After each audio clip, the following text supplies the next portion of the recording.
Good morning. My name is Anita Day, my pronouns are she, her, and I'm Chair of Eastern North Herts NHS Trust. I'd like to welcome board members and other colleagues and guests to this, our meeting of the Trust Board in public. My name is Anita Day. Today marks my pronouns are she, her, day. And I'm Chair of Eastern North Herts NHS Trust. To be more transparent, to be more visible to those people who help us deliver our services and those people who benefit from our services. And to that end, starting today, we will be streaming our board meetings via YouTube, available both live stream and indeed on replay.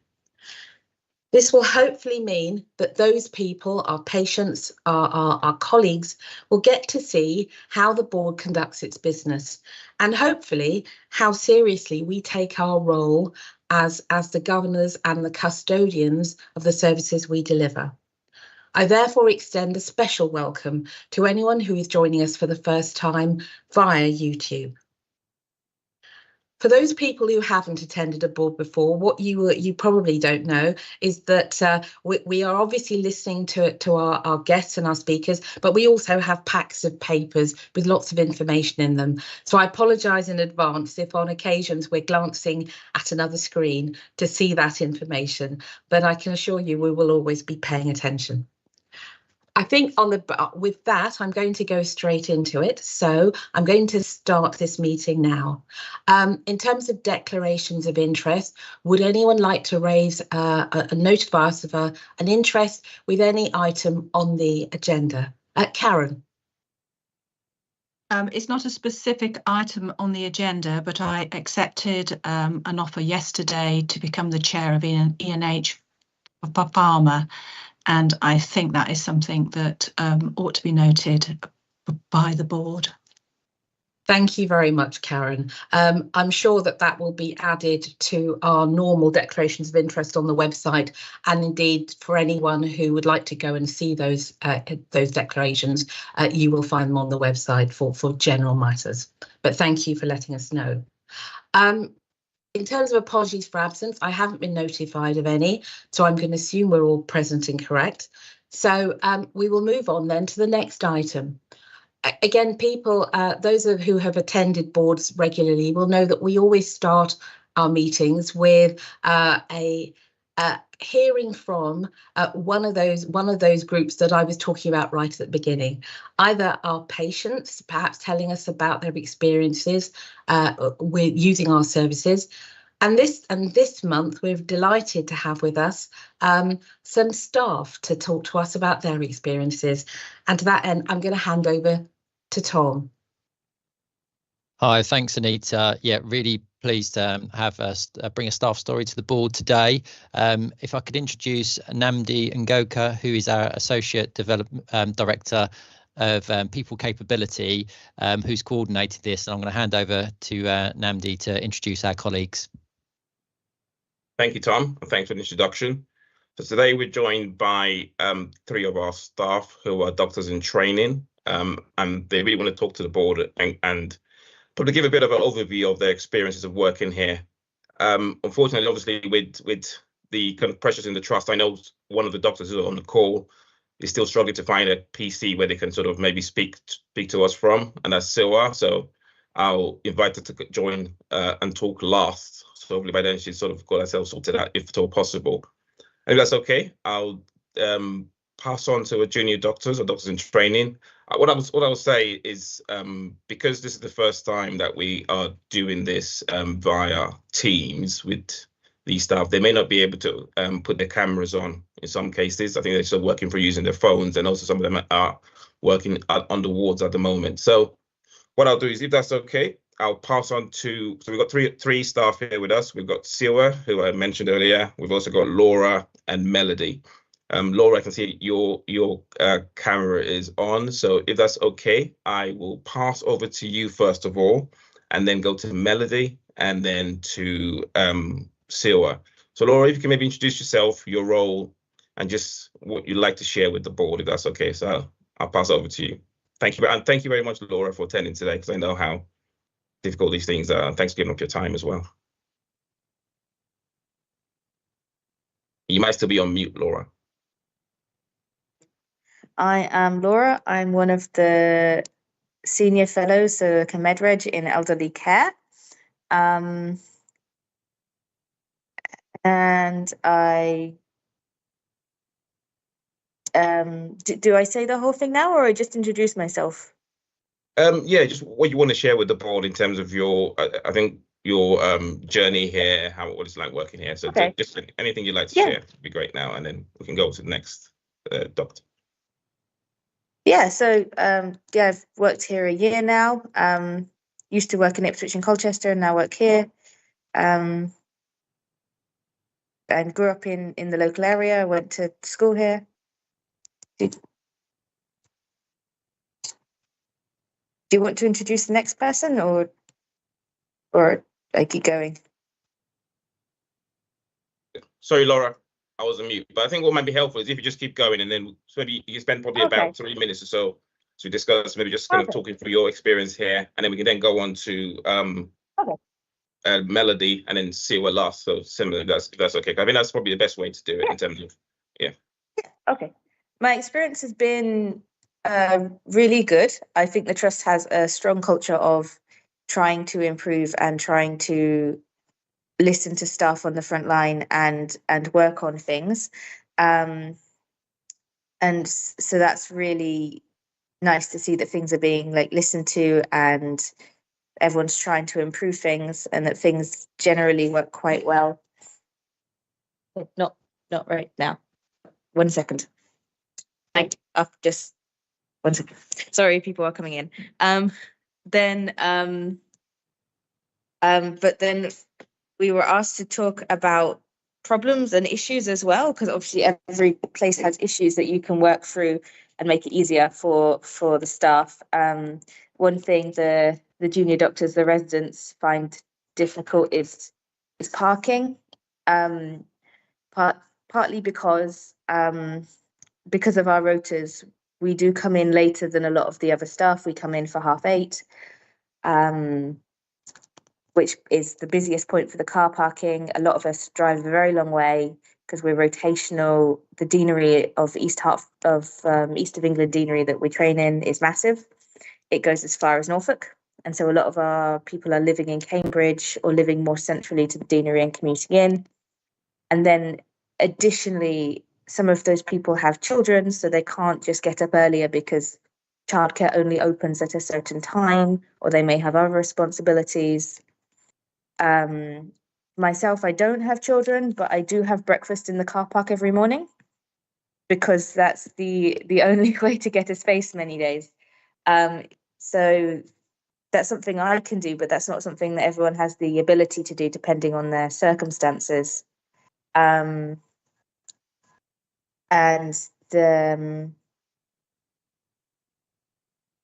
you were saying about talking about the issues with HR, or should I say that? Laura, if I can just interject, Oh. I mean, you're doing really well, and I know it's a bit nerve-wracking being first up, and we absolutely get it. It's honestly what we want to understand is the good and the bad, really, because that's the only way we're going to know how to make things better. So yeah, no, please be as open as you would feel it comfortable being. Okay. Well, the good is that I think we feel that people are trying to listen to us, and we hope that continues. And then we can, we're not expecting things to be perfect or things to be better instantly, but just to have the conversation and have the desire to improve is very good first step. There's car parking. So,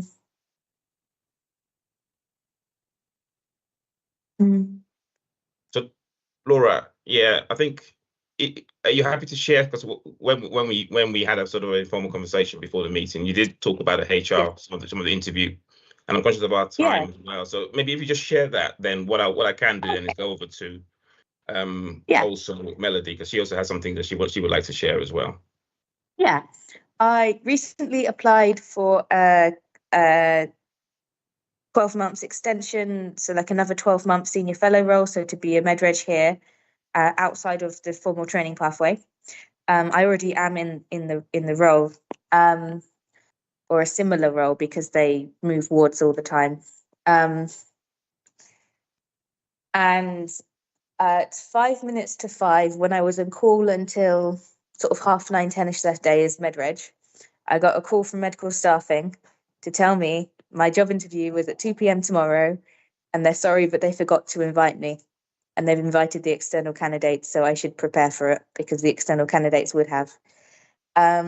I then went to the consultants and said, who were going to be interviewing me, that HR had just told me would be interviewing me, and said, I will be on preparedness meeting because I'm carrying the MedReg bleep till 10 p.m. tonight, and I'm on call again tomorrow. Luckily, I could go to the meeting. I was available. And they said, what meeting? We're not interviewing anyone for jobs tomorrow. And one of them wasn't even supposed to work Fridays, but they had been put down to interview. So they had a bit of a scramble as well. And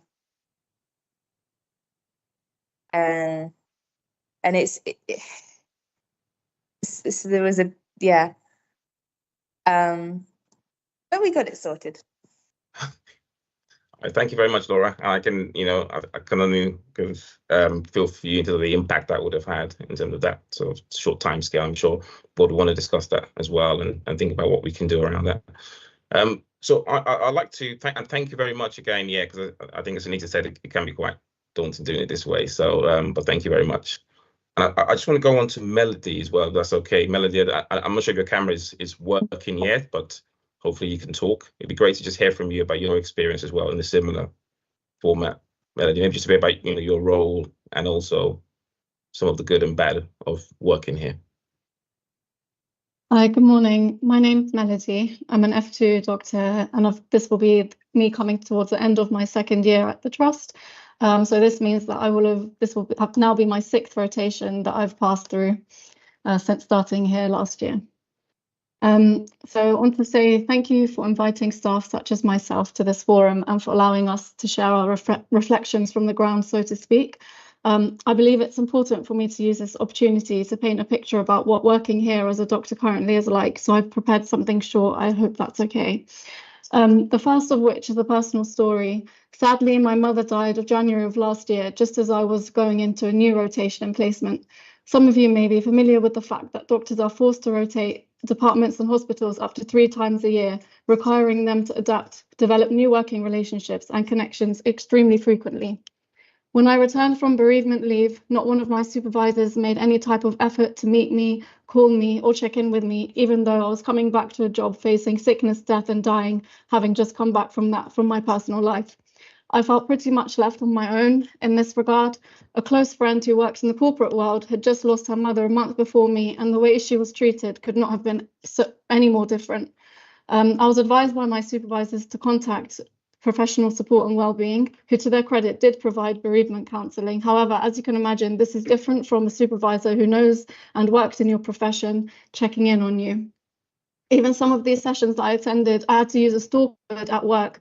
As you can see, Laura also was interrupted when she was talking, simply because there's nowhere for us to go. I've had colleagues who have had to attend a study day online, where they've had no choice but to leave work, go home and come back, taking a taxi home and taxi back, just to be able to find somewhere to attend our personal meetings, teachings, or anything else that we might need small rooms for. Additionally, when I returned to work, my days off work were calculated incorrectly, resulting in me receiving a larger deduction in my pay as sick leave than I should have done, which I had to chase to rectify. There are many issues doctors are facing which are replicated on a national scale, but also some specific local issues which make experiences such as the one I outlined above kind of feel like the final kick in the teeth.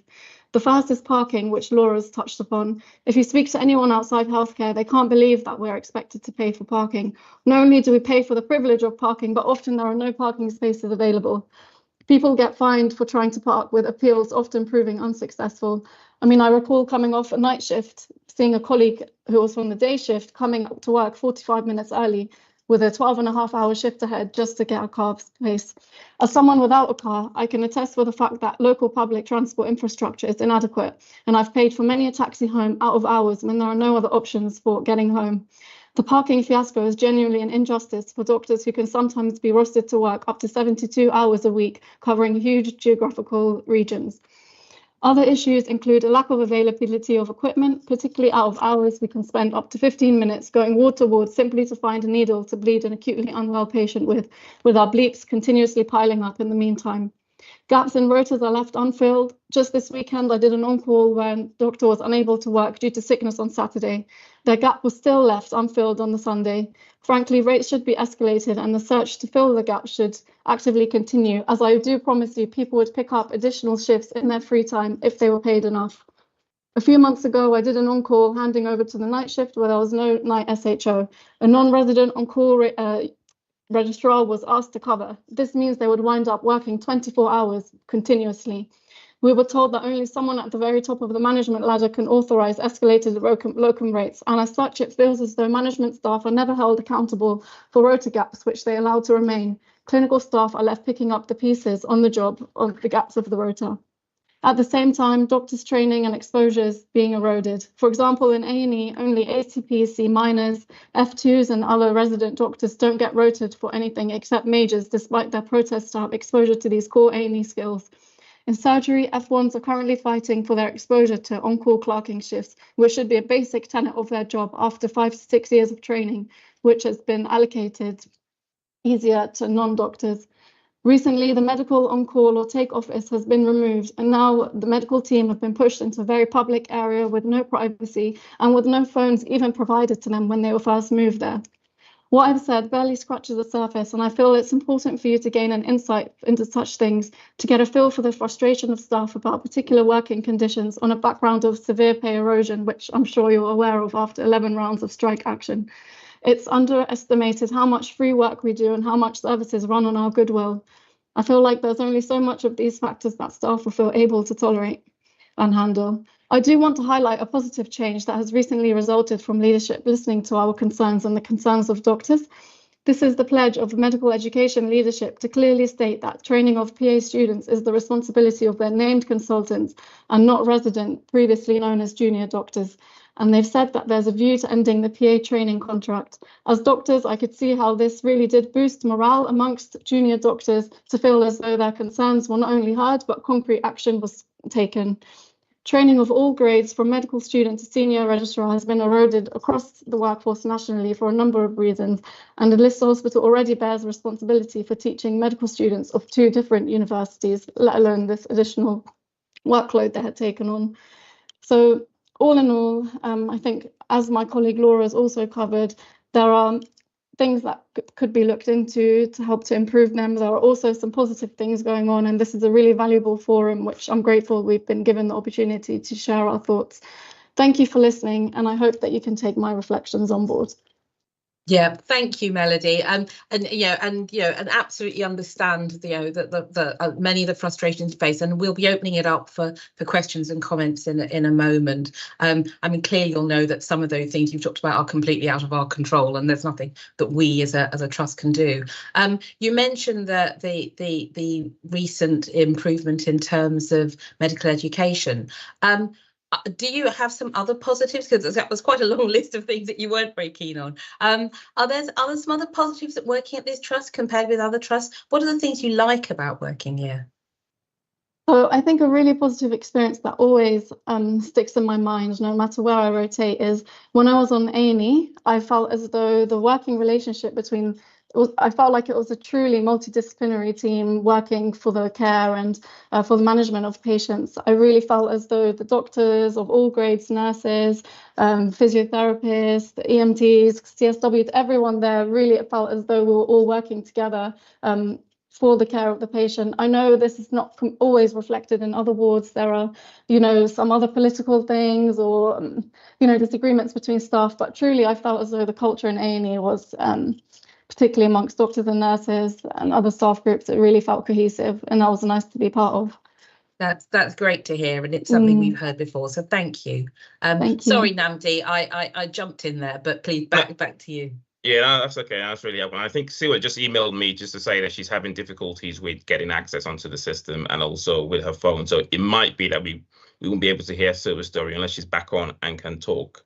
But Sue also is one of our F2s, and I think some of what Melody has sort of described in terms of the positives have also been what Sue has sort of picked up, is the multidisciplinary team work in the welcoming in the different services that she's been in. And I think she also had quite a good story to tell, but also some concerns mainly around the car parking, which has come up quite a few times, and how that has impacted on her as well. It's unfortunate that she hasn't been able to get access to a system to be able to join us and talk about her own journey, but I'm sure we can probably share that at a later board where possible. Yeah, but thank you very much. Absolutely. Well, so before I open it up, so I mean, first of all, can I just, on behalf of the board, both with Laura and Phony Funny about an interview the following day, or the issues with Melody that you faced following the death of your mother, can I just apologise on behalf of the board for those things? I mean, those are things that absolutely shouldn't have happened. It's not something that any of us would want to see, and those are personal, those are important, and I'm really sorry that you had those experiences. But please I'd really appreciate us opening it up for questions now, or comments. That particularly there were lots of things in Melody's, but I think there were lots of things across both of you. So questions, comments, please. Tom. Hi, thanks, Anita, and hi, thanks to both of our doctors in training colleagues, resident doctors, as I believe we now are more widely referring to, so resident doctors. Thank you for sharing so candidly and openly. I really do appreciate it. Laura, certainly for myself as the Chief People Officer with responsibility around recruitment, I apologise for the experience you had there with a day's notice. Absolutely, as Nita said, not acceptable. Just to assure you that is one of the examples that we use for our learning and reflection, see how we can improve.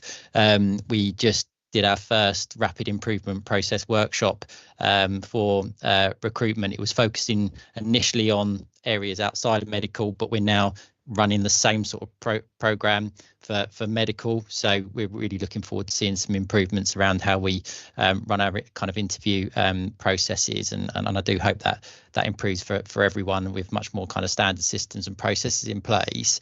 A little bit of kind of wider context as well, if I may, for the board. So we've been looking much more around there's now a very structured program focused on improving the lives of our doctors in training, recognizing the unique experience of this particular group of staff that work with us compared to kind of other groups of staff. So and we heard that directly from sort of Melody particularly, and Laura, around the way that the placements are structured and the geography that has to be kind of managed, and so we do have to think uniquely and differently about our resident doctor colleagues.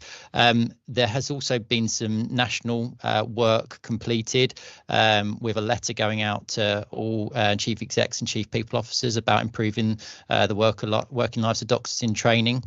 We have a program set up with multidisciplinary team involved. We are linking in directly with the Junior Doctor Forum as well to get their direct input.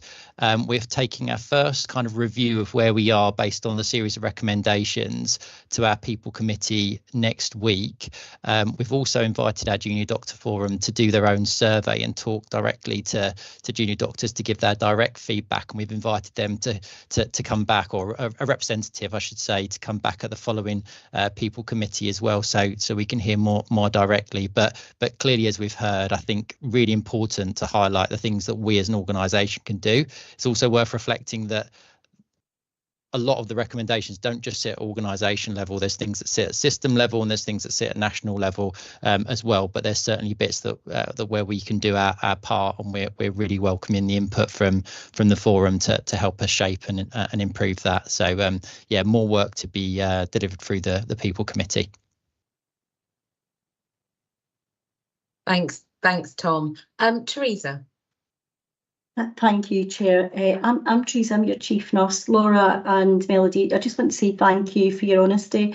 I loved what you said as well about, Melody, how you felt so welcome in the ED, and it is so important the multidisciplinary team work who are on that shift sometimes under really difficult circumstances, know each other, look out for each other, and put the patient at the centre of everything we do. And I just wanted to say it's quite inspiring listening to you about how you felt. And one of the little pilots that we've got that you touched on earlier is around team time, a multidisciplinary shift team time with our resident doctors and our resident senior nurses on duty. And I think the pilot starts 1st of August in AMU. And I agree with you, if we can transfer that across all of our areas, we'll have happy staff, motivated staff, supporting each other and putting the patient at the forefront. So Melanie, I might come and grab you for a cup of coffee to see if it works and how we can get some transformation across the organisation on that. Thank you. Thank you, Teresa. Kevin. Thank you very much, Melody and Laura. I'm sorry about the noise in the background. It's a bit of a busman's holiday for a estates director. They're doing some work outside, so I hope that you can hear me. I was able to meet with Alex West this morning, who came in very early, which is not fair because he came in early to get a car parking spot, which I pick up on what you're saying. So it's quite ironic. But I did speak to him about the fact that we are doing a lot of work around the car parking. By September, we will have an additional 50 to 60 flat car parking spots on this site. And we're hoping that that will make a substantive difference. We talked also about enhancing the use of the overflow car park, which is the garden centre car park, which I know that some of your colleagues use, and it isn't full at all times, but we are going to enhance the support of getting people to and from, and indeed during the winter months being able to go back there and bringing your car back onto site at a time after 4:30, if that's acceptable, to be able to be close to the site in the evening, because after 4 or 5 o'clock there is plenty of car parking spots. He also identified that you have a forum, a junior doctors forum, and I know we have an Ask Adam, and I said I'm more than happy to go along and have a tell Kevin and sit in front of you all and talk about this. And he's going to try and organise that, where we can pick up a number of environmental issues that were on there. And you picked up about the junior doctors' availability of space. And I know that some of your junior doctor rooms have been lost. And I've said to him that we're, as part of the overall space utilisation, we're looking at this, and the utilisation of the central core of the main hospital is our main target. I'm not saying we'd have one on every floor, but some areas that can be used by junior doctors at the right time for exactly the sort of things you're looking at. One of the things that Alex picked up on was the ability, sorry, I'm going back to car parking, the ability to understand when car parking is full here. And he's asked me to look for a counter, an occupation notice on the main car park at the bottom of the hospital, so you don't spend time driving around it. And I will look into that this week and perhaps put something at the main entrance of the door, so people, if they want to, can just drive straight past and go down. And we will have, as I say, enhanced by September, enhanced pickups and drop-offs from that area. Can I just pick up quickly on the equipment as well? I know it's a discussion that's going on at the moment about equipment, and I deal with the medical equipment, which also is a problem being able to get hold of it. In the next month or two, we've instituted a tracking system on all our equipment. A lot of people actually keep hold of their equipment because they're worried about not being able to get it when they need it, which is sort of counterintuitive. So we've introduced a tracking system that we'll be rolling out over the next 3 to 6 months, and that will identify where everything is. In addition to that, we've created 2 equipment stores equally placed across the site, so people can go directly to them. They will be honesty stores where you can just walk in, they will be fixed, they will be ready, you can pick them up and take them away. That's for nursing and for medical staff. So I think that will assist. I'm doing this quite quickly, but I do think there needs to be more engagement with the medical teams. It's been very difficult for you all with the various things and the strikes, as you mentioned, to actually get these meetings going. But Alex said that at the next one, he's more than happy to set up a pillar and post for me, and I'll supply the fruit and vegetable for throw at me. And maybe we can go through this and work out exactly what needed and what we can do within the realms of possibility and realistic acceptance. Thank you, Kevin. I'll go to Justin next. Hello, hi, I'm Justin Daniels. I'm Medical Director at the Trust. Laura and Melody, thank you both for talking with such honesty. There is still lots of stuff we need to get right. Melody, I would be really grateful if you would ping me an email offline. We have an educational supervisor function for all doctors in training within the organisation, and something has gone very badly wrong. It's not acceptable for you to come back from bereavement leave and nobody to talk about that. It makes me feel deeply uncomfortable. So I would be really grateful if you'd ping me an email and let me know the department. It's not about being punitive, but clearly they need some support in their functions, because it's not working well if that's the response that you're getting. And I'm really grateful to Kevin for all the other points he's just made. Thank you. Thanks, Justin. I'm actually going to go to Karen next because I'd like to wrap this section up with Adam, and then I'll just give a moment to Laura and Melody at the end. So Karen. Hi, I'm Karen. I'm one of the non-execs on the board, and I wanted to say thank you, of course, as everybody else has done, for being so open and honest. But I also thought it was really extremely valuable because as a non-exec, I got a real picture of what it was like to come in here as a junior doctor. And I found some of the negative experiences that you were highlighting really interesting. And I thought there are things that I think that we can do things about. There are things that I've already heard about that were already on the agenda, such as car parking, and we were already aware of some of the issues about equipment. In terms of rotas, now I thought that was a very interesting one because rotas actually, they do sit within our gift. And I think if we can do more to improve our rotaring, I think from what you were saying, that would also improve what it was like to work here as a junior doctor. So I think there are some things, certainly as a non-executive, that I've made a note of on my pad. And, you know, I will be, as we go through our committee meetings and through our board meetings, just making sure that we keep attention on these areas. So again, thank you. It's been so helpful. Thanks, Karen. Adam.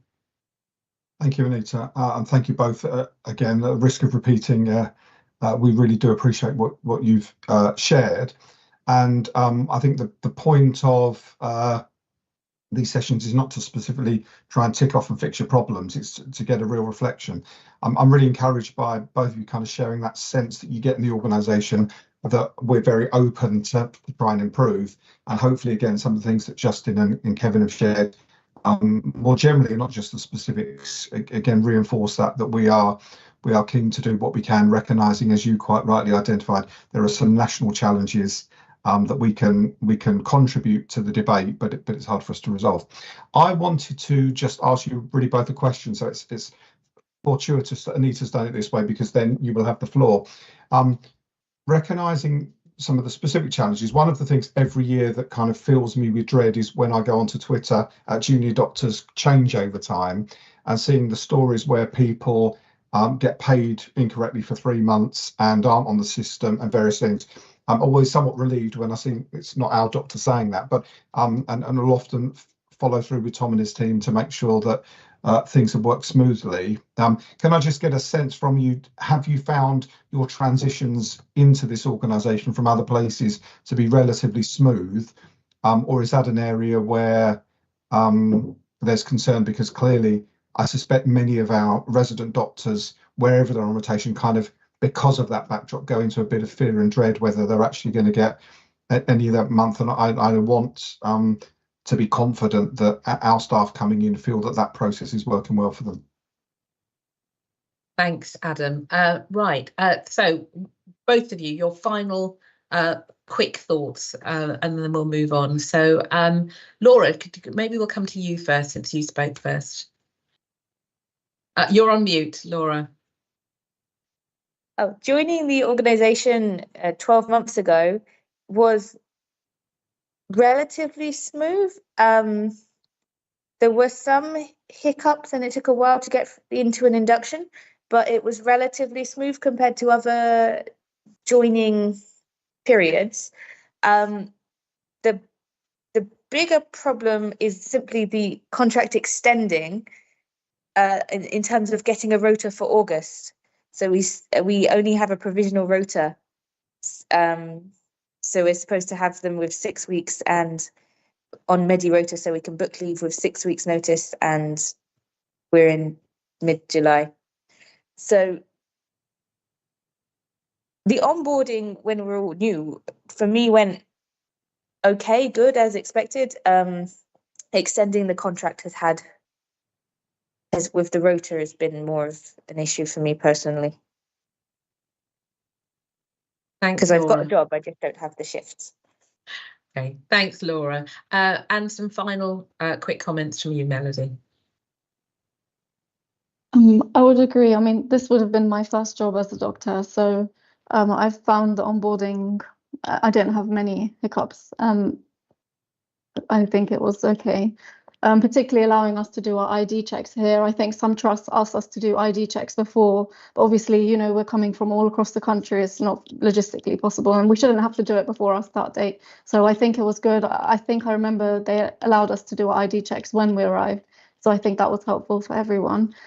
In terms of pay, I haven't really heard much people saying that they've had discrepancies in their pay, but I'm not sure if any of you have actually seen the pay slip. It's quite hard for many people to understand. So I've gone away and kind of studied how the pay slip, the breakdown, but I think a lot of people don't even understand the pay slip to understand if they're being paid correctly or not. That's the honest truth. In terms of general comments that were raised after we spoke, in terms of parking, I think when we have on-call shifts, I mean, there's shifts I go without a break. I don't think we'd have time to go to pick up our cars and bring it back from the garden centre. I just, you know, take up all in all maybe half an hour of time. I just don't think that's realistic, or we should have to do that. In terms of finding space for us, I'm glad that that's being looked into. I mean, even myself, I'm using the consultant office. Steva was messaging me saying she had nowhere to go, and that's why she couldn't show up to the meeting. She went to the library, but obviously that's a public area. She can't speak, and there was no mic, no camera in the library. So, I mean, it's almost ironic that it's happened today. In terms of the equipment, I think it's good that that's also being looked into. I think if there was someone named responsible for keeping it stocked instead of us clinical staff who already have so much to do to walk around trying to find equipment. I mean, I know currently some colleagues go all the way down to phlebotomy just to get bottles and bring them up. And in terms of the rota, I mean, I know sometimes we hear kind of that rota. From what I hear, obviously, I don't have direct contact with the rota coordinators in the gaps, but we hear that they don't really want to escalate up the management chain, especially on the weekend. That time that I was on the night shift and there was no one coming, apparently it had reached the penultimate level of seniority or something like that. And those escalated rates were still not being allowed, even though it was a night shift and there's only one SHO at night. So if they're not there, the whole shift is a mess. There's one F1, one SHO, one reg. I mean, that's it. So I think to ask the non-resident to do 24 hours it's not really okay. And then in terms of, yeah, I'm more than happy to be contacted. I think a few people mentioned that they wanted to speak to me, so I'm happy to speak to you. Yeah. Right. Thank you. All right. Thank you again for allowing us to come and join to share our thoughts. Genuinely been really, really valuable. No, thank you, Melody. Thank you, Laura. Absolutely echoing the comments that my colleagues have made. It was you know, we really do appreciate it. These opportunities don't happen often enough, frankly, and certainly a lot of the sort of challenges that you talk about, I know, are not unique to us. I mean, my son-in-law is an ST5 at another trust, and a lot of the things he and my daughter have experienced over the years are things that I know are not unique to us. But I think it's important that those things that we do have control over, that we are seen to respond, and those things that are outside our control, that we explain why we can't necessarily deal with things. And if nothing else, what you have highlighted today is that there were some things that you said that I think we were not surprised by, but there were other things that, as Karen mentioned, we perhaps hadn't heard before, and that's really valuable. So thank you for doing this. I know it's quite a daunting thing to come before a board and then tell us the warts part of it. it, but equally the positives that you mentioned were really lovely too. I'm glad that our efforts to engage, to be listening. I'm glad that the comments about camaraderie and teams, I think, are all really positive and things that I'm really proud of. So thank you again. It's been a pleasure to have you today. Thank you very much for your time. Thank you. Thanks, Namdi, as well, for your help with facilitating that session. Brilliant. So thank you very much to everyone. Let's we've taken a little longer, but that's not a problem. It was important that we gave that. If we're going to ask for information, we need to treat it with respect, and so that was great. In terms of minutes of the previous meeting on the 1st of May, they're in our packs. Does anyone have any concerns or matters of clarification or correction, or are we happy to treat them as a fair record of that meeting? Please make yourself known if you've got any concerns. I don't see any hands raised, so I'm going to, I think we take those as a fair record. Thank you very much. Moving on then to the action log. Stuart, could you just summarise where we are on the action log, please? So the learning from deaths action is complete, and the maternity action about makeup of future workforce is on track to come to September board. Brilliant. Thank you very much. Then moving on, questions from the public. Stuart, do we have anything this month? No questions this month. Okay, thank you. So then that takes me on to just some quick comments from me. As I think I said right at the beginning, I'm delighted that we are sort of improving our transparency and visibility. I think this is exactly the right thing to do. Times are interesting, I think, in the NHS right now. I mean, all of us know that within the last month we have had, and I think this was referenced by Melody, we've had the latest 5-day strike by what are referred to generally as junior doctors, but I think we normally refer to them as doctors in training these days, because many of them have been qualified for many years. So it's always seemed a bit of a misnomer to me. It's, this industrial action is difficult.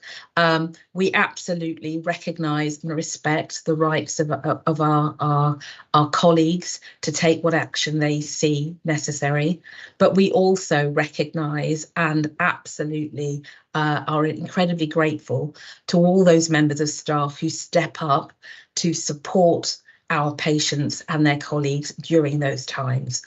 I'm talking about consultants, I'm talking about other clinical staff, but I'm also talking about all those people that have to work incredibly hard to try and keep our patients safe, to try and make sure that we are able to deliver as many services as we can during these difficult times. I'd like to publicly, on behalf of the board, express our thanks to all those people that stepped up and had to do different things or additional things in order to help our patients and our colleagues. So thank you from us for doing that. I also recognise that all sides, be it the doctors in training, us, we are all, this has been going on too long, or we need this to end now. I'm very heartened to hear that the new Secretary of State has already met with the BMA, and I very much hope that we will reach a resolution that all sides agree to, and I hope that happens in the near future, because I don't think this is not a long-term way to run a health service. I think I'm going to stop there in the interest of time. So if there are no questions or comments on what I've just said, I will hand over to Adam for the Chief Exec's report. Adam. Thank you very much, Anita. So as usual, my paper is structured around our 4 key themes as part of delivering our vision. The first being quality, and I've drawn out here the fact that the Hertfordshire County Council have had their CQC inspection, which has been very positive, with an overall sense of good. and in their language, a number of exceptional services. And part of that was highlighted the partnership working with the NHS in terms of discharging patients. The only site they visited and interviewed was ours. So the council were very complimentary about particularly Redeemed in the site office and the contribution that she made in sharing the positive relationship. So I think that's congratulations to them, but also a good reflection on our partnership working. And we know from the board, the emergency care pathway is something that occupies lots of our conversation and challenge with people who access our services at a time of need. We continue to be keen to get external eyes in to have a look and see where we can improve, and we'll see later on in the papers we've seen a continual increase and improvement in our UEC work, but we invited the Get It Right First Time team, GERFT, who visited the trust just prior to COVID, actually, in terms of their last visit to look at that pathway, alongside the emergency care intensive support team, who we invited in about 15 months ago to do a review, and from that helped shaped our improvement programme. They came in yesterday, so I won't say really any more on that, because beyond actually what I felt a very positive session with some great feedback in terms of the difference they'd seen and also suggestions for further improvement, we'll give the team time to bring that together in terms of an updated action plan, but it gives real confidence. One of the expressions I understand was shared by GERFT was a golfing analogy and spoke to the fact we've really got the ball near the hole and there's just a few more things we can do to actually sink it. So it's encouraging that it's kind of do more of the same, you're on the right direction. Thriving people is our second theme, and we've already heard from our resident doctor colleagues some of the frustration of how maybe they aren't always thriving. But some of the things just to draw out, we had our annual thank you week last week, which was a really great week. I think 3,000 free burgers were given out on one day. We had ice cream vans, we had therapy dogs, we had stalls with highlighting our development of opportunities for staff, etc., and lots of activity taking place. As always, grateful to the charity for supporting that, and there was a palpable buzz around the place with kind of more smiles than you normally see, and also encouraging people just to take that opportunity to verbalise the thanks that maybe sometimes we feel, but just prompting people that sharing that with other people costs nothing, but can mean an awful lot. I guess on the theme of celebration, we're looking forward to tomorrow evening, where we have our Time to Shine annual staff awards. This year, we've been able to increase the numbers attending, so 400 of our staff will be with us at that event, and we really celebrate the best that colleagues have identified, but also the public through our public award. I'm really looking forward to that sense of celebration and recognition that despite the constant challenges and increased demand, we feel really celebrating our people and the excellence they achieve. And then the final thing around, again, calling out the charity, but this time for the fundraising, our annual Rainbow Run, which for those of you not involved is a kind of, I think, 2.5, 5 and 10k run, including getting covered in various coloured paint at various stages. So lots of fun. Really good community engagement in that, and amazingly £20,000 was raised on that day for the charity to use for the benefit of patients and staff. So thank you for those that were involved and organising it, and all those kind of organisations that freely donate their time and facilities to make that happen. Seamless services and our real focus, as we know, on working as part of a system with our colleagues, both other NHS and social care teams, but also the third sector and patients and other voluntary groups. And our real area of focus this year has been changing our services to support the frail population that we have.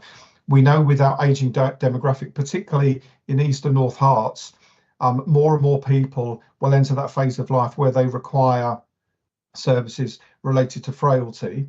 And the traditional model draws people into hospital too much, and we know that when people have less and less time left, spending that time in hospital isn't something they want to do. But also we know that despite providing intervention, just the fact of being in hospital can have detrimental impacts both on mental and physical health. So really trying to challenge the model. And we have, as well as working with our partners about various programs around falls prevention and medication reviews and other community-based activities, we've got an internal program that's really looking at converting, where we can, patients who end up being admitted into our beds to an intensive front door SDEC, a same day response that aims to get people back home with support, so they don't actually come into inpatient stays, which can often then be extended. So exciting and important work there. That work is just getting off the ground, and helpfully one of the streams that yesterday's visit from GERFT and ESIS looked at was the frailty model, and I think again helping to bring their advice into that will be helpful. And then under continuous improvement, two of our big programs that we've discussed at the board and made significant financial investment, but more actually genuine commitment to the long term, is our Orbis electronic patient record system. The field work continues under Mark's leadership. We're getting really good clinical engagement with people stepping forward as elements of their own time. But an important appointment for us is Shella, who has come as our Chief Nursing Information Officer, and a really good addition who works now full-time in that digital space, bringing the nurse's voice to that work. So lots of exciting activity happening, which we'll see the fruit of, and Mark will update the board at various points over the next year. And as we've heard again from our resident doctors, some of that giving them the tools to do the job and making sure that the digital offering really enables them to do the work they need to do. And we're now seeing some real traction on our E&H production system. The introduction program is running regularly, and it's really great to hear on the corridor where I work, and some of the meeting rooms are, hearing the buzz of people coming out of those sessions and often sticking their head around the door telling me where they've been out and done some of their field work, as it were, and putting some of the new tools into practice. And we are just about to commence the leaders program, which is starting off with our most senior leaders, including the executive members here, over the next 3 cohorts. That's an intensive program. The introduction is a 3-hour session, so it's a half day learning some of the basics. This is a 6-month program with a number of days and an awful lot of homework to challenge our most senior leaders about how to lead in this new way. So really exciting. You can still feel the buzz that people are wanting to get involved, and we've decided our next 2 improvement weeks. Tom mentioned earlier on the first one we took through recruitment is going to be in ophthalmology, and we're going to do 2 events there, really trying to improve the processes, the productivity. And as we know, with some of the backlog from COVID that still exists, we know people waiting for follow-up are at risk because of not being seen as quickly as we would want them to. So it's an area that will have a safety benefit as well as a productivity one. So that's all I wanted to say, Chair. Thank you. Thank you very much, Adam. Any questions or comments for Adam on his report? I don't see any hands. Adam, just want to echo your comments about the excitement around the production system. I think this is absolutely has the potential to be a game changer. We need to get this right. We need to get the pace right. But I totally agree. There's a lot of enthusiasm and excitement out there, and we need to leverage that. I had one question or suggestion. You've mentioned the work on frailty that we're doing and we're part of at system level. Given the particular challenges of caring for our older patients closer to home and so on, I wondered whether there might be an opportunity at the appropriate time for you or someone to share with the board sort of where we are with that frailty programme, because again, I think that could make a really significant contribution to how we provide services going forward. Yeah, thank you, Anita. Coming back on 2 of those points, I think one, when we talk about the excitement, what Justin particularly has highlighted in a number of his conversations with potential candidates for consultant posts, and when we know we're in a competitive market, a number of them are now bringing up the fact that one of the reasons they're applying is because they've heard about the production system. So again, I think it becomes a draw to the organisation. And I think it's a very good point about frailty. that work is being looked at the whole ICB level, also at our East and North Herts Place level, and in some of the organisations. And I wonder, actually, as well as a kind of update as that lands, we should probably bring some of our partners in maybe to present that to the board, which will be helpful, I think. Perfect. Yes, please let's put that on the list, as it were, because I think that would be that again is a potential game changer. Thank you very much for your report, Adam. Moving on then to the first of our strategy and cultural items, and we've got Ailey to talk about our engagement strategy, and this is a paper for approval. Ailey. Thank you, Anita. And it's quite a nice follow-on from the conversation about the E&H production system, because our patient and public engagement needs to form a real cornerstone of that work. I will take the paper as read, so I won't go through it all, but there were a few key points that I was really keen to pull out. The first is really that we know there is some fantastic engagement going on across the trust already. You know, we've got amazing examples with the renal team and our Lister Area Kidney Patients Association, our maternity team working with our Maternity Voices Partnership, etc. And we also know there's some really excellent co-production going on, particularly around some of the QI quality improvement work that's happened over the last few years. I think the rationale for kind of why now and why this engagement strategy, a lot of it is to do with the E&H production system. While we know there's these pockets of fantastic work going on, there's something about the fact that we need to create a bit of a framework so that we can scale up that work and learn and standardise some of the fantastic stuff that's happening.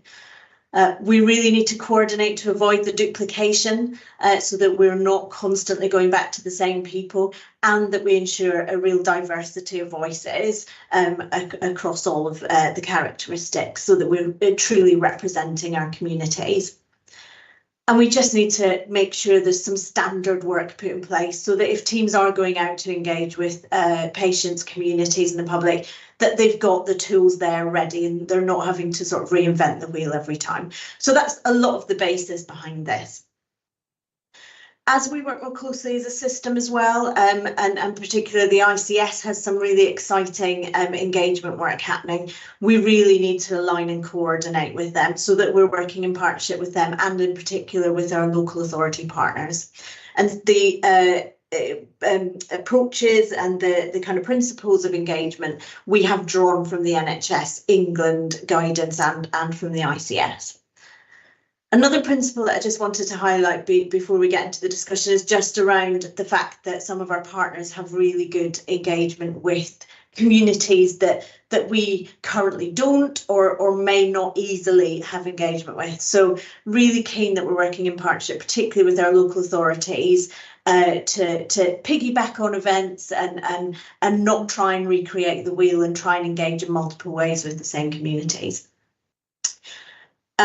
Measures, I'm aware that the measures section at the end perhaps isn't as specific as we might want it to be. One of the reasons is I think we need to work in partnership with our patients and particularly our members to really work out. We could sit here and decide a group of measures, and there are standard ones that we will use, but actually what is it that to them will make them feel that they are much more engaged and listened to as well. I think that was it for me. This is a high level plan. So there is detail to be worked out underneath. And again, a lot of that needs to be done in partnership with our members and our patients and communities. So there will be an implementation plan that follows this and a programme of work throughout the year. And it will involve the whole trust as well. So I think those were just the key things that I really wanted to pull out, and happy to take any questions on it. Thank you, Ailey. Questions, comments? Teresa. Thanks, Ailey. It was a really helpful read, and obviously we've had a good conversation about how we bring it to life in terms of the patient's voice, the carer's voice. I'm just really keen to get your views on how we make sure that visually impaired patients or patients who have hearing loss will be captured in this piece of work, but also those that English isn't their first language. I do know we've got a project that we're going to work through around patients with hearing loss with with Dr. Yvonne Barlow. That's one of our wee projects for the 10s. But just keen to get your view around those particular groups and how we will make sure that their voice is heard in this strategic plan. Yeah, absolutely, Teresa. And you know, in the communications world, that accessibility of information is absolutely key and runs right through everything we do. And we all know that people who might have extra requirements, such as those you've spoken about, they have different solutions to those requirements. So a lot of it will be about asking them about what will help them to engage and then tailoring the response to them. But there are different technologies, different ways of translation and making that accessible information. Not only accessible when they come to speak to us, but also how are we going out and proactively engaging with those communities? And I think it's with those existing patient groups, charities, associations, etc., who already have those networks, if we are wanting to cast our net a bit wider than those that we currently have engaged with and have a bigger representation. Yeah, I think a really good point, Teresa, and certainly if we just think about the deaf community, obviously there's a difference between big D deaf and little d deaf, those who have been deaf from birth and those who have become deaf later in life, and actually their communication needs are very, very different. So I think actually thinking about all that sounds, along with those other groups you mentioned, I think sounds really important. Val. Thank you. It's brilliant to read this, and I know you've prepared us a few months back with a real in-depth discussion at our board development meeting. I think it's been a constant question of mine, isn't it? How do we know how we're engaging patients, where and when in our sphere of activity, and you know what's good and how do we move towards it? So you really landed on that question, and I think the blend and looking at even you know, the information we provide, the citizens and community perspectives that are out there that can guide our longer term approach, and that patients can help us engage really deeply on improvement in our services. I think those, you know, what you're trying to cover, those building blocks are all really clear. I had one point, and that's about how we work with those people we engage, and clearly they're in different levels of engagement and contact and things we require from them and they can give. And the NHS England policy on reimbursing expenses and involvement payments for the public has been out now for a couple of years and being increasingly adopted by organisations. I think it's important that we look at that and we help our teams who are doing working with the public to understand what the process is of doing that properly. So your notion about the templates and toolkits and things that go with that are really important. And I think in my experience of doing citizen involvement work and you know, being paid £10 for attending a half-day seminar or something like that, whatever it ends up being with, can be such a complicated, awful process that not only does it put off people in participation because they can't get the money that they needed to attend and be reimbursed for their involvement, but it sends a kind of a poor signal around our admin and our bureaucracy and our, I don't know who to speak to, you know, all the kind of stereotypes about how the NHS sometimes struggles in its perception of its efficiency. You know, we can perpetuate on a little thing like that on really getting engagement from the public who aren't used to, you know, doing their overtime on payroll or whatever that we do. So I would really just put a flag up that a fair approach to getting expenses in the pockets of those people that help us and reimbursements where important is a really important message. Thank you, Val. Definitely, and I think that's an area that we do need to look at and work out the levels of engagement and what that fair reimbursement is, but we wouldn't want anybody to be out of pocket, and equally recognise that for some people giving up half a day is a lot easier than others, and we want to ensure that equal access to be involved and represented. So yeah, definitely we'll be factoring all that in. Great, thanks, Ailey. Nina, you did have your hand up. Have you changed your mind? No, because Val actually covered what I was going to say, and the only thing I did want to say that I'm really pleased that we've put in this whole idea of reaching other communities that we wouldn't normally be looking for. And I think that's great, because I think there is always that, you know, you tend to get people who can speak English as first language that come forward, and they're often a certain demographic. So I think it's really great. And one of the things I would do is just have a look at some of the work that's been done elsewhere, because I know, you know, for instance, I know that my parents were part of something in Coventry, and they came out on, it went through the Gurdwara, and they used WhatsApp messages, because actually in the Indian community, they prefer the free WhatsApp to actual text messages. So just kind of, there is quite a lot of communication strategies out there that we could probably pinch quite easily and use within the trust.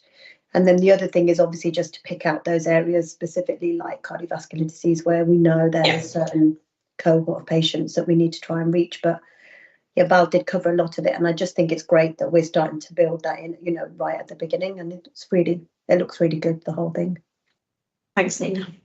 Great, thank you. Last question, Stuart. Thank you. And this is wonderfully clear. And so my question relates to where GGI had highlighted engagement as a cross-cutting theme, and so it's really welcome to see this strategy tackling that.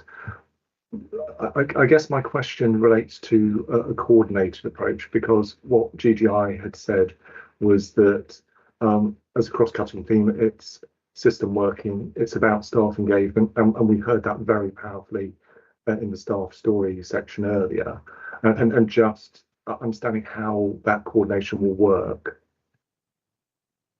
Thanks, Chair.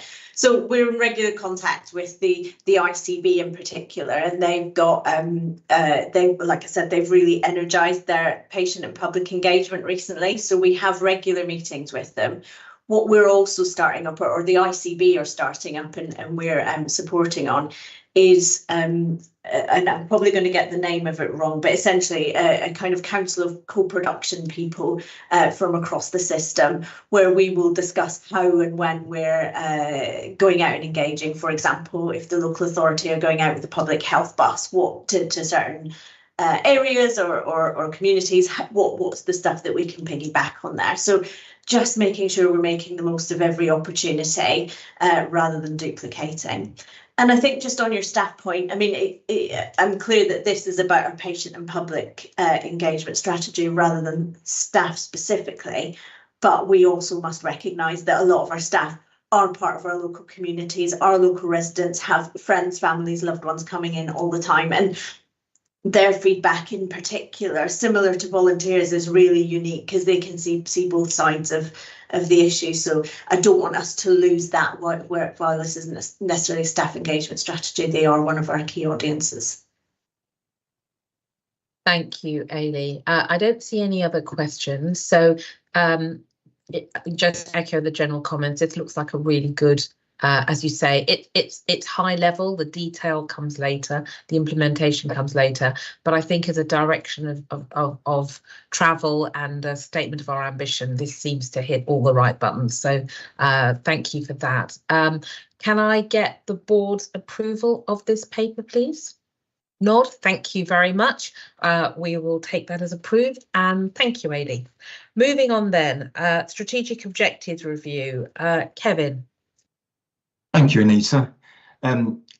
Obviously, each quarter I brought an update of progress of our work in our strategic objectives for 23-24, and this paper summarises the overarching annual review of progress and achievements across each of those goals, which are broadly broken down into two key areas by each theme of quality, thriving people, seamless services and continuous improvement.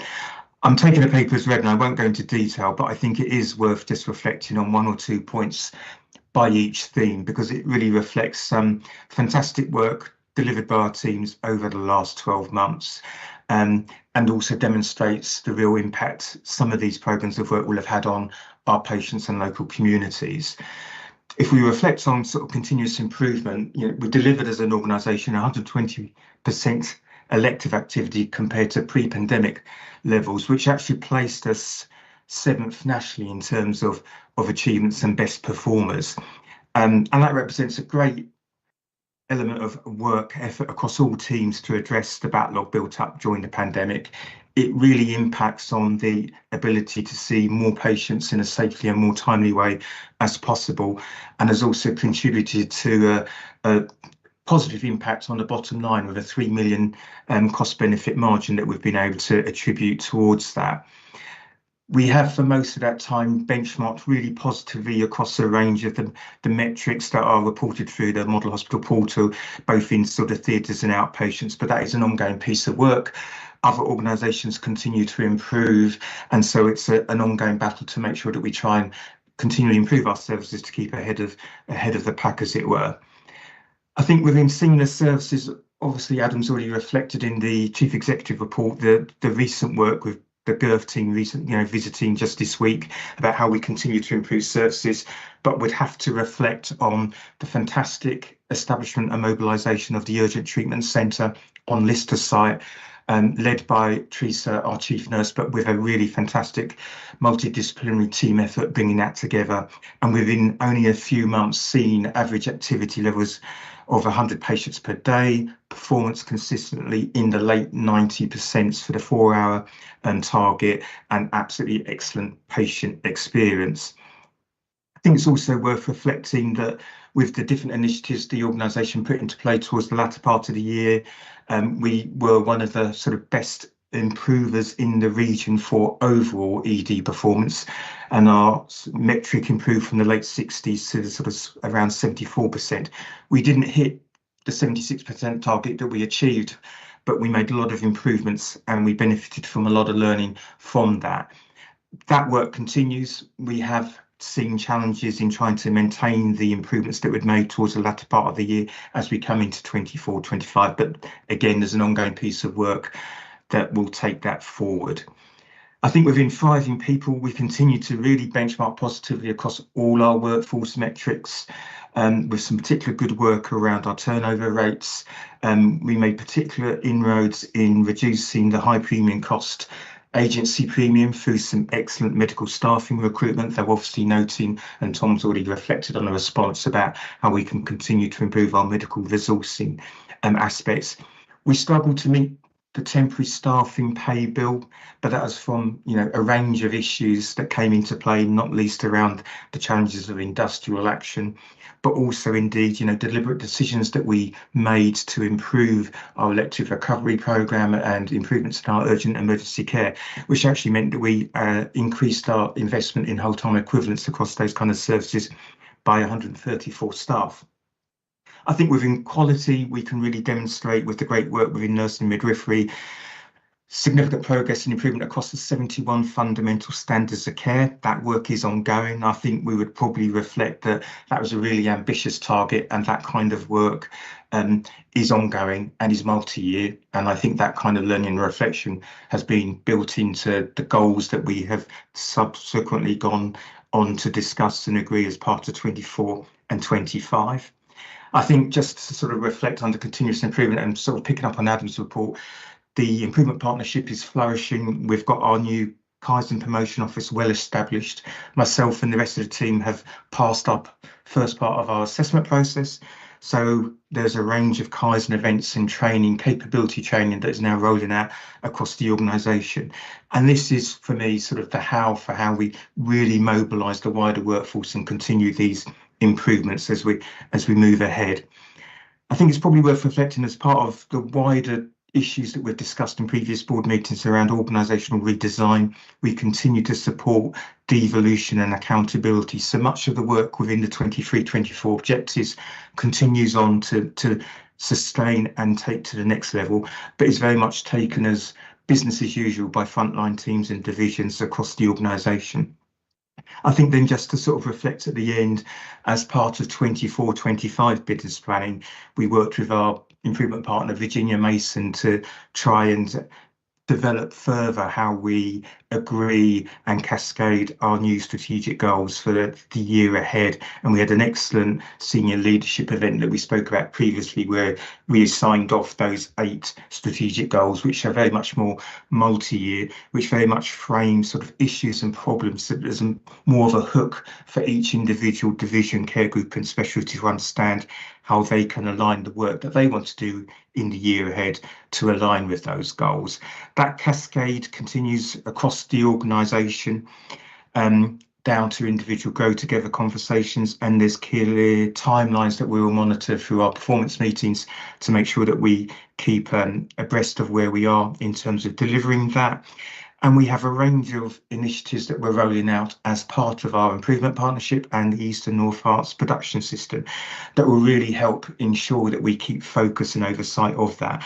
And that goes through issues like daily management that was spoken about previously at board, and indeed the new positive leader rounds that we've established in the last couple of weeks. And all of that work creates the daily routines that we start embedding into the organisation that just reinforces the ongoing importance and oversight of this work from day to day. And I think at that point, I'll just draw to a close and open up to any questions. Thank you, Kevin. Any questions or comments from anyone? I don't see any hands. Oh, nope, there you go, Teresa, thank you. Thank you, Chair. It was just to say to Kevin that the East North Herts production system has really permeated all levels of the organisation. And a wee example for me yesterday was the ward managers meeting. I think we had about 37 ward managers in total there, including from maternity and community services.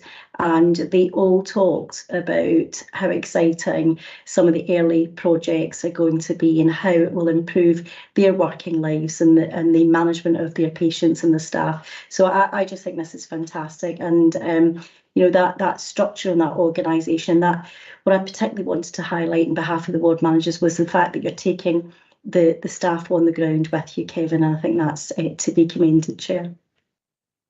Thank you, Teresa, and completely agree with that. Although, as Kevin and I have talked about, what it means is we do need to make sure that we move at a pace that continues to keep people with us, as it were, rather than sort of thinking that nothing's happening, because obviously there's an awful lot of stuff that has to happen behind the scenes. So getting that right it can be tricky, but no, completely agree with you. Adam.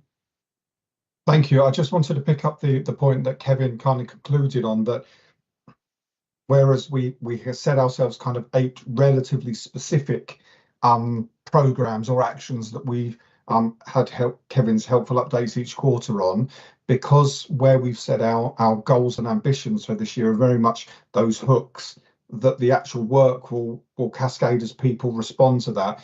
I think we still need to think about how we play back to the board progress, because rather than talking about 8 projects, we don't want to be bringing 57 to updates, but we also just need to give a sense of maybe, and I'll pick this up with Kevin, thinking about how do we draw some of the highlights under those themes and different ones each time, and almost a spotlight report rather than this is a program management activity. So we'll work on that for the various updates to the board through the year. Thanks, Adam. And actually, I just wanted to pick up on the same sort of topic. So, I mean, I think this is really helpful. I think that to Adam's point about how do we refine this report going forward, what would be really helpful to me, and there were 2 questions I had reading it, with, for example, the one about care closer to home, a really important PAN system initiative. It wasn't clear to me what our role was in that. So I think if you could bring that out in future reports, I think that would be really helpful.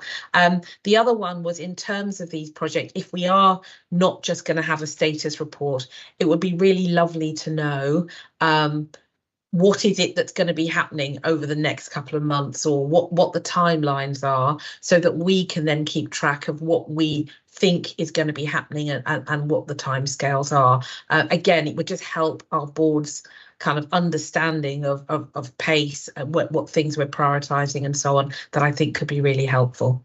I'll come back to you, Kevin. Thanks, Anita, and I'll pick up all of those comments, obviously, and make sure that's brought back in sort of future meetings. I think, and thank you, Teresa, for your kind words. Just to give the board a bit of a sort of view on sort of scale at the moment, since we launched the intro to East and North Herts production system as an example, which is a real kind of learning some theory, but putting that into practice back in the workplace.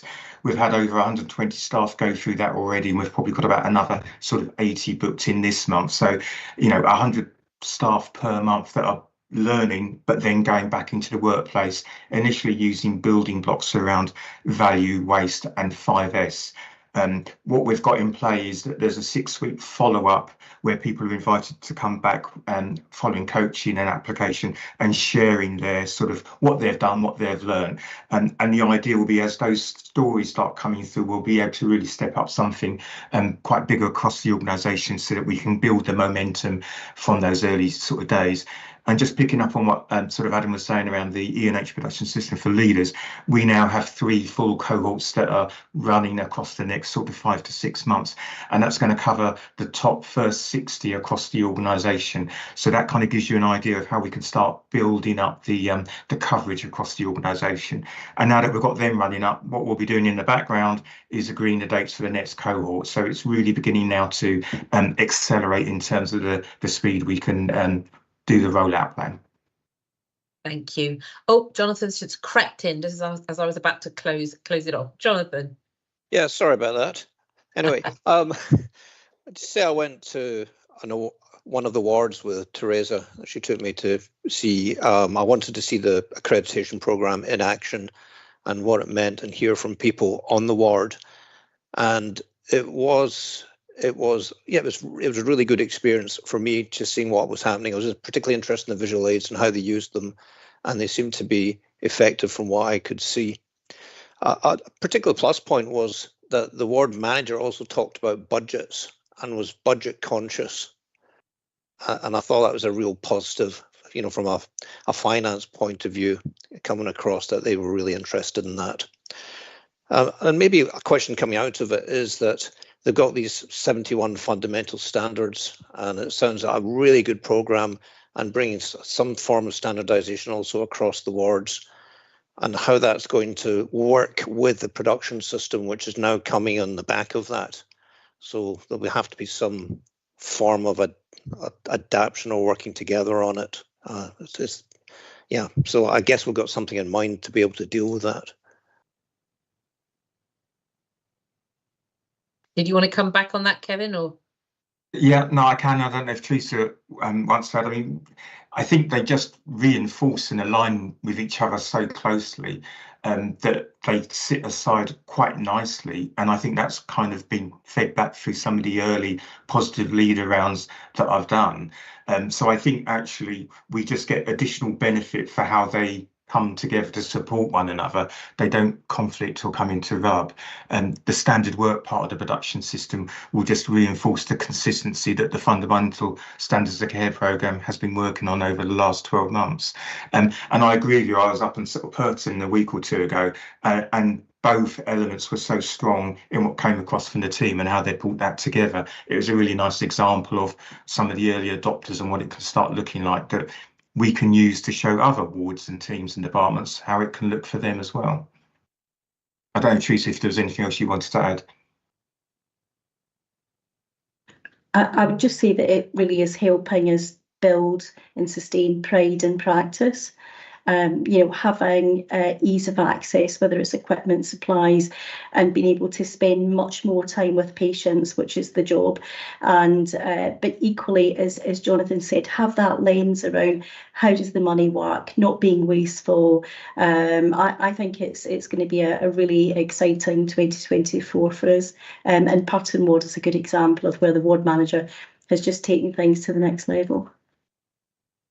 That's great. Thanks, everyone. A good discussion, and thank you, Kevin, for your report, which was for noting. Thank you.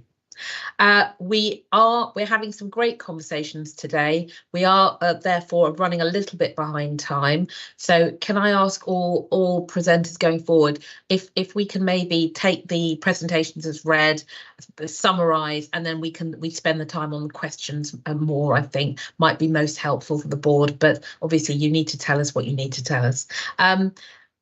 On that point, I'd like to hand over to Sylvia with the Freedom to Speak Up report. Thanks, Sylvia.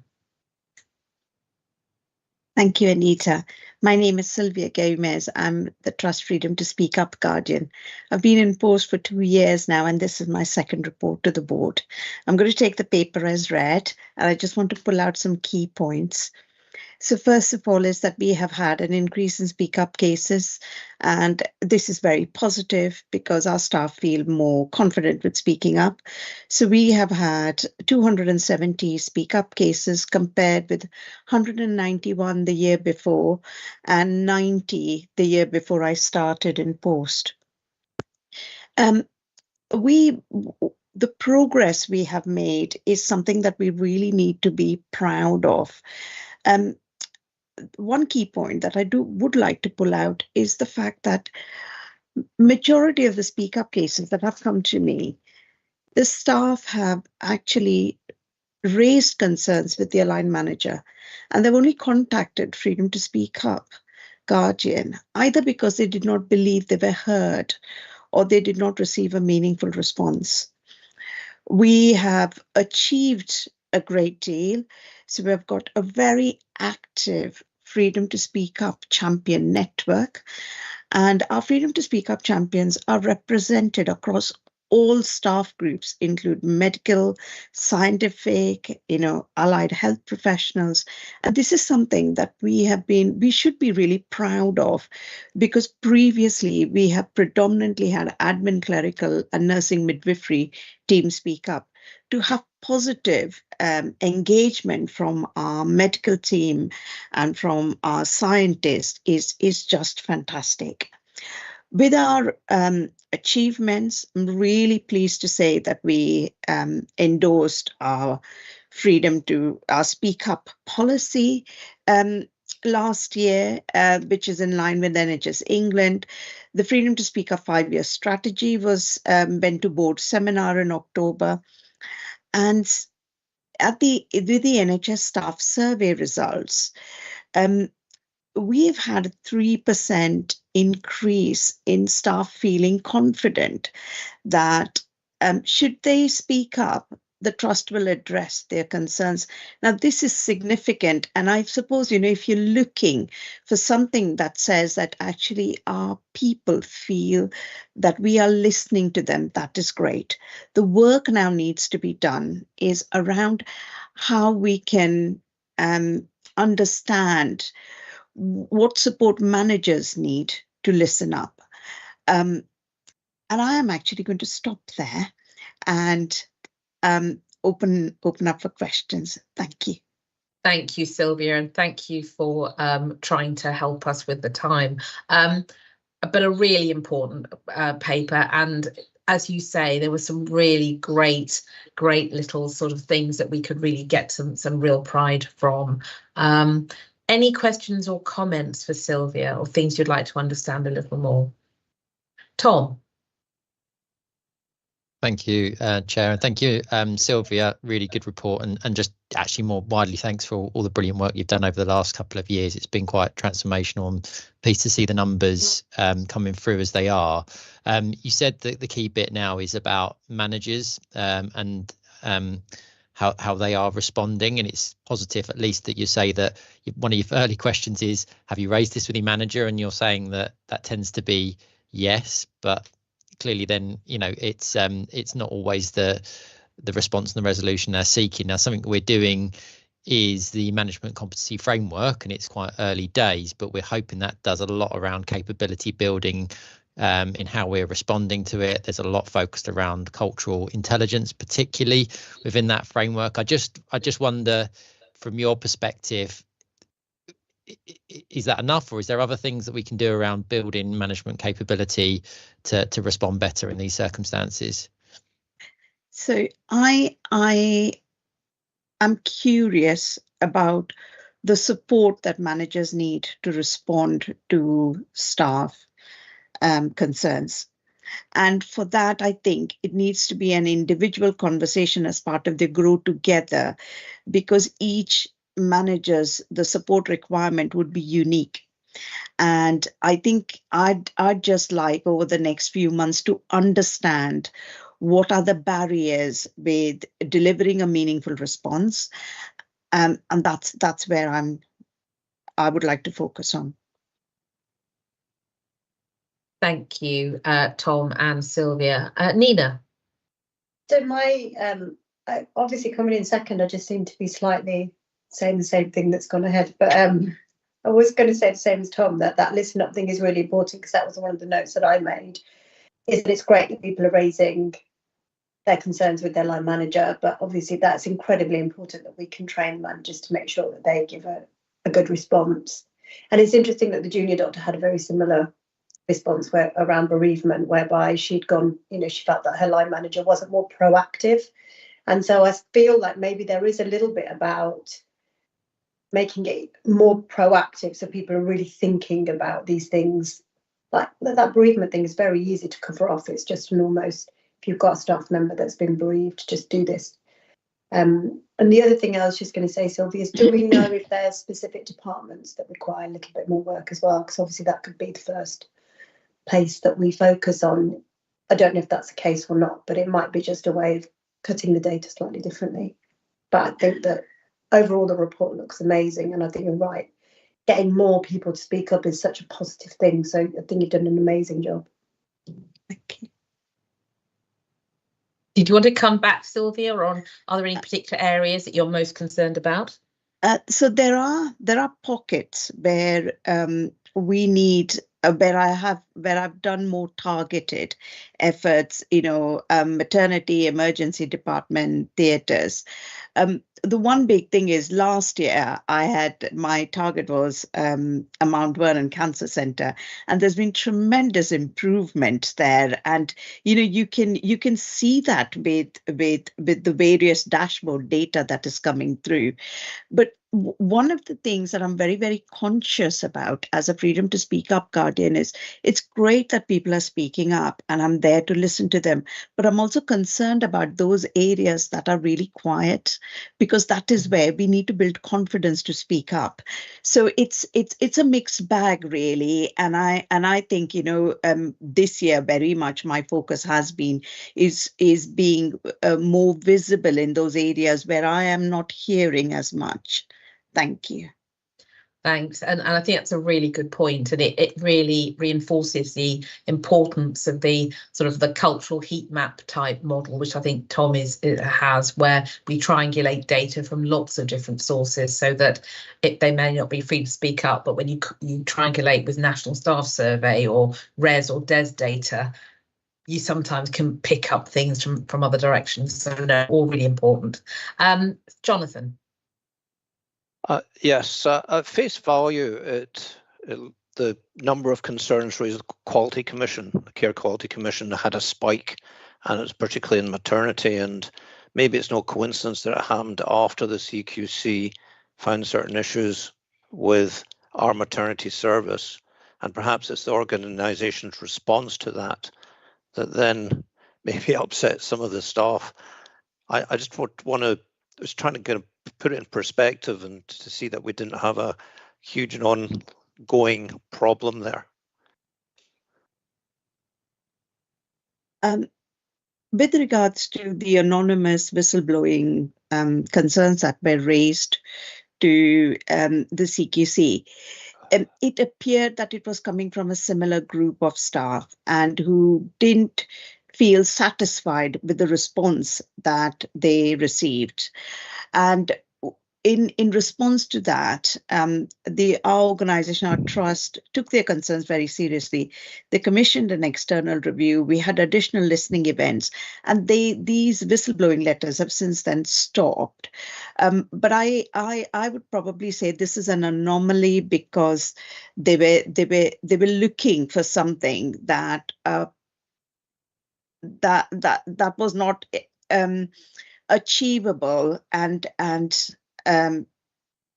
occasionally within the organization, we will take actions to ensure that we provide a service to the mothers, the babies, and the families who come to us, and they need to be our priority, along with supporting our staff for development. And majority of the maternity staff were actually satisfied with the work that was happening. And there was a recognition that the work that was happening was meaningful and was delivering on some of the key indicators that we need to deliver on. I just think I would probably accept that sometimes we can't satisfy everybody with all the actions that we take. Well, thank you for that assurance, Sylvia. Thank you, Sylvia. Right, we need to wrap this one up. So Karen, last word to you. Okay, thank you. The point that I'm after as well is just, again, some assurance, because you talked about the fact that sometimes people came to you to speak up because they didn't feel that sufficient action has been taken. And when I was looking at our report, within that we do have a list of actions that are that relate to patient safety concerns, and I was just wondering, do we have processes in place to make sure that the actions that we've got in this report are agreed and implemented? And there is also a series of recommendations at the end of the report. And again, it's how do we just get that assurance that that both the actions and the recommendations, where they're all agreed, are actively being implemented, and that somehow we have a mechanism as well of being able to feed that back through to staff in terms of obviously not individually but globally, in terms that we are actively responding to these areas. Thank you, Karen. Really important question. So part of the Freedom to Speak Up function is to work collaboratively with various committees. And I am part of the PSERF launch group, which is our patient safety improvement investigation framework. And what we are doing as part of that is aligning some of the recommendations and making sure that what is recommended here is aligned with some of the quality and safety indicators. And with regards to some of the work around training, again, I align myself with our Associate Director for Capability. I report to the People Committee also. So and I have regular sessions at various divisions. I attend their making what is called mob sessions, which is making ourselves better sessions. And these key points, contact points, allow me to discuss and agree some of the actions that are needed in response to staff speaking up. I hope that answers your question. Thanks, Sylvia. Thank you for your report.